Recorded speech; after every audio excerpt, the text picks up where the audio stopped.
जी उसमें सुलह कराते थे। तो अपने वंश को जो है हमेशा एकत्र रखना और उसमें आपस में मतभेद ना होने देना, ये कार्य विशेष रूप से बलराम जी का था। इसलिए भगवान कहते हैं वृष्णि नाम वासुदेवस्मि, कि बलराम जी जो है वृष्णि वंशियों में सबसे श्रेष्ठ हैं। तो बलराम जी का जो जन्म है वो रोहिणी के उदर से हुआ था, लेकिन देवकी के गर्भ में आए। बलराम जी देवकी के 7वें गर्भ में आए। तो देवकी के 7 पुत्रों में इनकी गणना होती है और रोहिणी के गर्भ में फिर स्थानांतरित हुए, तो इनका नाम संकर्षण पड़ा। गर्भ संकर्षणात्तम वे प्राहु संकर्षणम भुवि, गर्भ से इनको खींचा गया, एक माता के गर्भ से दूसरे माता के गर्भ में इनको खींचा गया, इसलिए इनको संकर्षण भी कहा जाता है। बलम बलवत उच्छ्रयात, और शरीर में बहुत विशेष रूप से बल होने के कारण इनका एक नाम बल है। और रामेति लोक रमणात्, और इनका एक नाम राम है क्योंकि सब लोगों को जो है ये आनंद प्रदान करते हैं। तो इस प्रकार से इनका एक नाम संकर्षण है, एक नाम राम है और एक नाम बल है। तो भगवान श्री कृष्ण के ये बड़े भाई क्यों बने, तो ये बताया जाता है कि त्रेता युग में जब श्री राम की लीला हो रही थी, और उस लीला में जब श्री राम ने रावण का वध कर दिया और रावण के अब जो है लंका में जो सीता जी थी, तो सीता जी को बुलाया गया। तो सीता जी श्री राम के सामने आई और श्री राम ने कहा कि अब मैं आपको स्वीकार नहीं कर सकता, क्योंकि मुझको जो है अब आपके चरित्र में संदेह हो गया है कि वो इतना दूषित चरित्र वाला रावण था, तो तुम्हारे सौंदर्य को देख करके वो कैसे अपने मन को बस में रख सका होगा, तो मुझे आपके अब चरित्र में संदेह हो गया है ना। तो फिर सीता जी कहते हैं यदि आप मेरे चरित्र में संदेह करते हैं तो फिर मुझे अब जीने की आवश्यकता नहीं है। और लक्ष्मण से सीता जी कहती हैं कि मेरे लिए चिता तैयार करो। उस समय लक्ष्मण जी को बड़ा कष्ट हुआ, इतना कष्ट तो कभी हुआ नहीं लक्ष्मण जी को अपने जीवन में जितना कष्ट इसमें हुआ कि सीता जी के लिए चिता को जो है तैयार की उन्होंने। श्री राम की ओर देखते हैं तो श्री राम बिल्कुल मौनम स्वीकृति लक्षणम, श्री राम बिल्कुल मौन हैं, चुप हैं और कठोर अपना चेहरा बनाए हुए हैं। तो जो है लक्ष्मण जी को बड़ा कष्ट हुआ कि सीता जी आज्ञा दे रहे हैं और श्री राम चुप हैं, तो सीता जी को जो है अब मुझे ही चिता बनानी पड़ेगी। तो उन्होंने सोचा कि आगे से छोटे भाई नहीं बनूंगा जो सेवा मैं नहीं करना चाहता वो भी सेवा करनी पड़ती है। अब मैं बड़ा भाई बनूंगा, अपनी रुचि के अनुसार सेवा करूंगा, ये छोटा भाई नहीं बनूंगा, इसलिए बड़े भाई बने। यहाँ पर कहा गया है वृष्णि नाम वासुदेवस्मि, तो वृष्णि वंशियों में बलराम जी, तो ये विभूति हैं भगवान की। पांडवा नाम धनंजय, और पांडवों में धनंजय। तो धनंजय पांडवों में जो अर्जुन है, तो यही जो है एकमात्र रक्षक थे पांडवों की सेना के। जिसमें महाभारत का युद्ध हुआ, तो महाभारत युद्ध में युधिष्ठिर महाराज कहते हैं कि अर्जुन हम तुम्हारे बल पर ही केवल युद्ध कर रहे हैं कौरवों के साथ में, क्योंकि भीमसेन, हालांकि भीमसेन ने युद्ध के पहले दिन बहुत जो है सेना का संहार किया था और हाथियों की सेना का बहुत संहार किया था और खून की नदी बहा दी थी। लेकिन युधिष्ठिर महाराज कहते हैं भीमसेन अगर इस प्रकार से कौरव सेना का संहार करें तो 100 साल में भी जो है कौरव सेना का विनाश नहीं कर पाएंगे। और अर्जुन ने पहले दिन बिल्कुल युद्ध ही नहीं किया, गीता का उपदेश सुना और गीता के उपदेश को सुन करके अपने उनके मन में जो है भगवान का उपदेश ही जो है गूंजता रहा, और वो जो है ना उन्होंने एक बाण भी नहीं चलाया। पहले दिन 18 दिन के युद्ध में एक बाण भी नहीं चलाया अर्जुन। युधिष्ठिर महाराज कहते हैं कि अर्जुन के बल पर तो मैं युद्ध कर रहा हूँ कि हमारी सेना में दिव्यास्त्रों को जानने वाला अर्जुन के सिवा कोई नहीं है। दिव्यास्त्रों को जानने वाला अर्जुन के सिवा कोई नहीं है ना। और कौरव सेना में दिव्यास्त्रों को जानने वाले बहुत हैं। कर्ण भी हैं, अश्वत्थामा भी हैं, द्रोणाचार्य भी हैं, भीष्म भी हैं, कृपाचार्य भी हैं। ये तो बहुत लोग दिव्यास्त्र जानते हैं। हमारी सेना में दिव्यास्त्रों को जानने वाला केवल अर्जुन ही है और कोई नहीं है ना। तो इससे क्या पता चलता है कि अर्जुन के पास जो है इतनी शक्ति थी, भगवान श्री कृष्ण स्वयं सबके सामने बोलते हैं कि अर्जुन के पास इतनी शक्ति है कि चाहे संपूर्ण देवता आ जाएं अर्जुन के सामने युद्ध करने के, सब देवता मिल करके भी अर्जुन को परास्त नहीं कर सकते। अर्जुन के सामने जो है जितने देवता हैं और असुर हैं, सब मिलकर के भी अर्जुन से युद्ध करें तो भी अर्जुन को परास्त नहीं कर सकते, है ना। और जब युधिष्ठिर महाराज ने पूछा कि अर्जुन तुम जो है पूरी कौरव सेना का संहार कितनी देर में कर सकते हो, युधिष्ठिर महाराज ने सुना कि भीष्मदेव से जब पूछा गया कि पांडव सेना का संहार कितने दिनों में करेंगे, तो भीष्मदेव ने बताया कि मैं 30 दिनों में करूँगा। द्रोणाचार्य से पूछा तो उन्होंने बताया कि मैं 15 दिनों में करूँगा।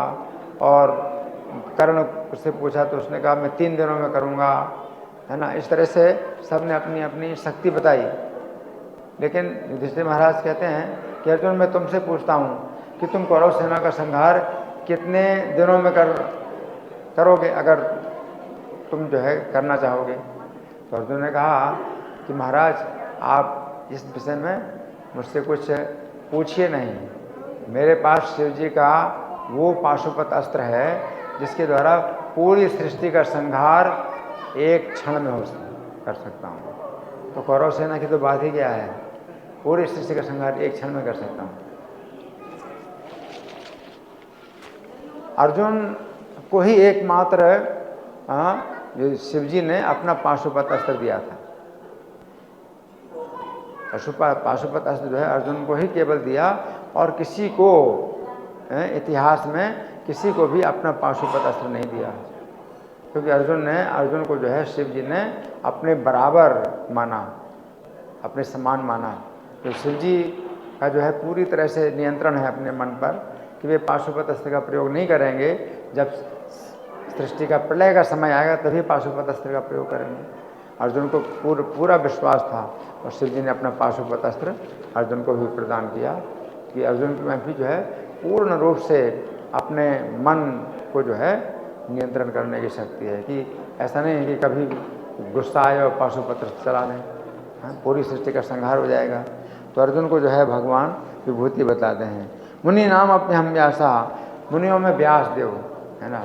तो जो व्यास जी हैं तो ये जो है सबसे बड़े मुनि हैं, है ना। महामुनि कृते श्रीमद् भागवते महामुनि कृते, श्रीमद् भागवत जो है ये व्यास जी ने किया है और इस कारण से व्यास जी को महामुनि कहा जाता है। यहाँ पर मुनियों में विभूति बताया गया है और श्रीमद् भागवत में कहा है महामुनि। श्रीमद् भागवते महामुनि कृते किम वा पर ईश्वरा,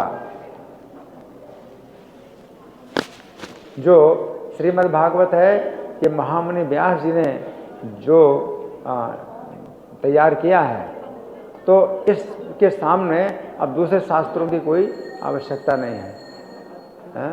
किंवा पर ईश्वरा सद्यो हृदय वरुद्ध तीर्थकृत विश्व तत्क्षणात्। कोई श्रीमद् भागवत सुनने की अगर इच्छा करता है उतने से ही भगवान हृदय में आ जाते हैं।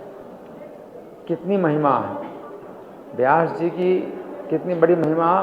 तो उन्होंने श्रीमद् भागवत एक ऐसा ग्रंथ लिखा है कि आप अगर सुनने की इच्छा करते हैं, आपके अंदर इच्छा हुई कि मैं श्रीमद् भागवत सुनूं, इच्छा करते ही सद्यो हृदय में भगवान अवरुद्ध हो जाते हैं, भगवान कैद हो जाते हैं। मतलब भागवत व्यास जी के द्वारा लिखा हुआ ग्रंथ। तो इतनी जो है व्यास जी की महिमा है। और कवि नाम उष्णा कवि, जो कवि हैं विद्वान हैं, विद्वानों में उष्णा कवि यानी शुक्राचार्य भगवान की विभूति है। तो शुक्राचार्य शुक्राचार्य भगवान की विभूति हैं, विशेष जो है इनकी योग्यता है कि कोई व्यक्ति जो है अगर भगवान को जानना चाहता है तो उसको जो है भक्ति के द्वारा ही भगवान को जानना पड़ता है। भक्त्या माम अभिजानाति यावान यश्चास्मि तत्वतः, भक्ति के द्वारा ही कोई व्यक्ति तत्व से मुझे जान सकता है, और भक्ति के बिना कोई मुझे तत्व से नहीं जान सकता। या अगर कोई जान सकता है भक्ति के बिना तो वो कौन है? शुक्राचार्य। एक शुक्राचार्य की सेवा और कोई ऐसा नहीं है जो भक्ति के बिना भगवान को जान सके। हैं?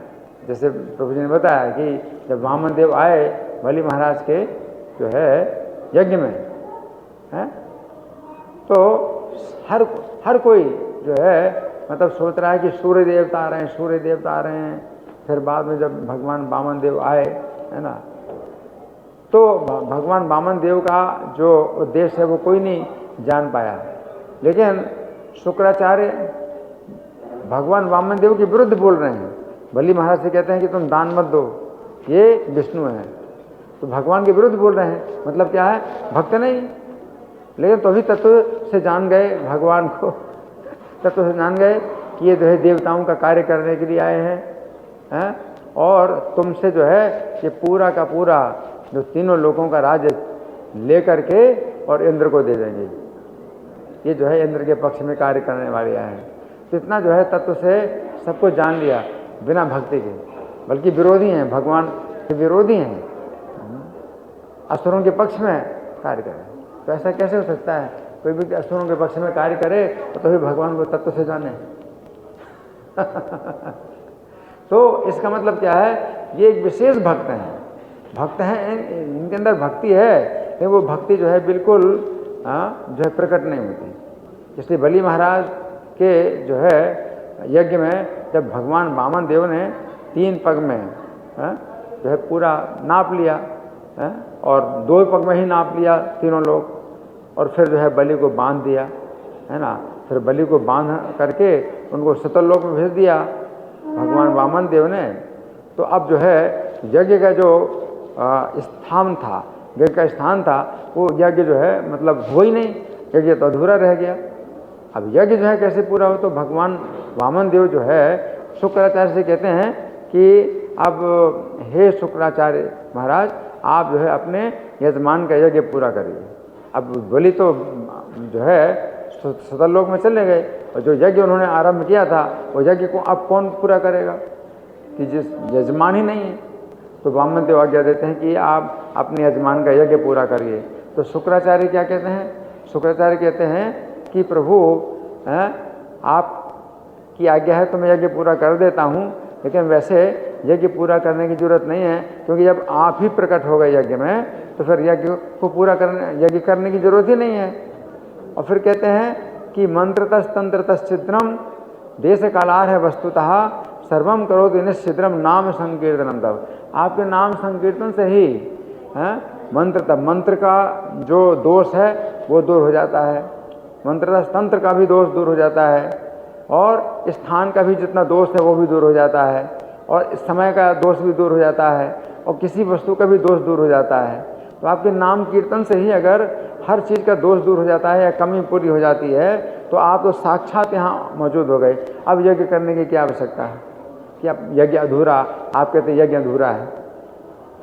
तो इतना जो है ये तत्व से जानते हैं। तो शुक्राचार्य जी भगवान को तत्व से जानते हैं, जबकि चलते हमेशा उल्टा है।